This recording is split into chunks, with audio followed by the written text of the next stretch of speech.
ओम श्री परमात्मने नमः. श्रीमद्भगवद्गीता अथ प्रथमो अध्याय.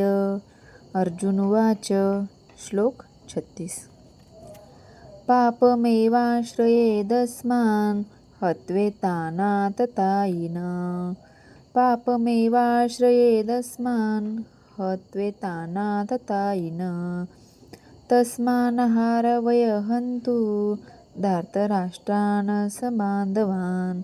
तस्मान्नाहारवयहन्तु धार्तराष्ट्रान् सबान्धवान्. स्वजन हि कथा हत्वा सुखिनः स्याम माधव.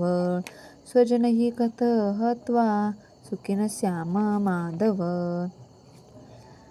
पापमेवाश्रयेदस्मान् हत्वेतानाततायिनः. तस्मान्नाहारवयहन्तु धार्तराष्ट्रान् सबान्धवान्. स्वजन हि कथा हत्वा सुखिनः स्याम माधव. अर्थ: या आततायी आक्रमणांना आम्ही जर ठार मारले तर आम्हाला पापच लागणार आहे. म्हणून धृतराष्ट्रपुत्रांना आणि आपल्या मित्रांना मारणे आपल्यासाठी योग्य नाही. यापासून आम्हाला काय लाभ होणार आहे?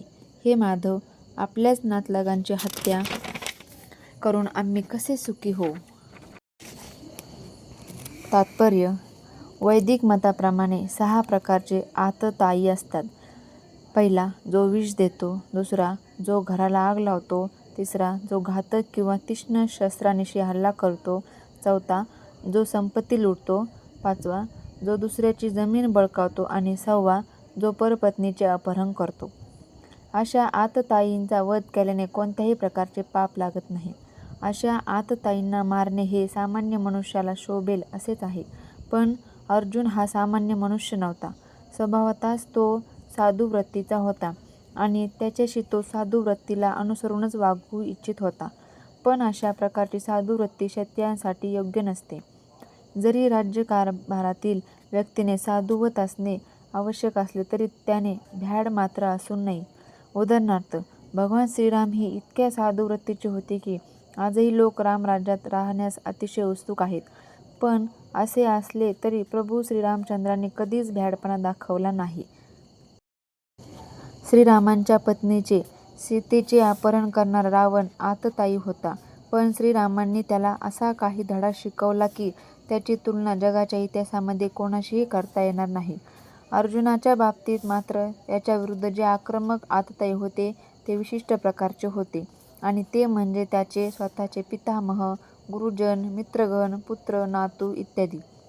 यांच्यामुळे अर्जुनाला वाटले की सामान्य आततायीविरुद्ध ज्या कडक उपाययोजना केल्या पाहिजेत त्या यांच्याविरुद्ध आपण योजू नये. याशिवाय साधू व्यक्तीने क्षमा करावी असे सांगितले जाते. साधू व्यक्तीसाठी असे आदेश हे राजकीय आणीबाणीपेक्षाही महत्त्वपूर्ण असतात. अर्जुनाने विचार केला की राजकीय कारणांसाठी स्वजनांची हत्या करण्यापेक्षा साधू वृत्ती आणि धर्माच्या आधारावर त्यांना क्षमा करणे हेच योग्य आहे. म्हणून केवळ तात्पुरत्या शारीरिक सुखासाठी अशा प्रकारे हत्या करणे हे चांगले नाही असे त्याला वाटले. सरतेशेवटी राज्य आणि त्यापासून प्राप्त होणारे सुख हे नित्य नाही. म्हणून स्वजनांचीच हत्या करून त्याने स्वतःची शाश्वत मुक्ती आणि स्वतःचे जीवन धोक्यात का घालावे? या संबंधात अर्जुनाने श्रीकृष्णांना माधव असे संबोधणेही महत्त्वपूर्ण आहे.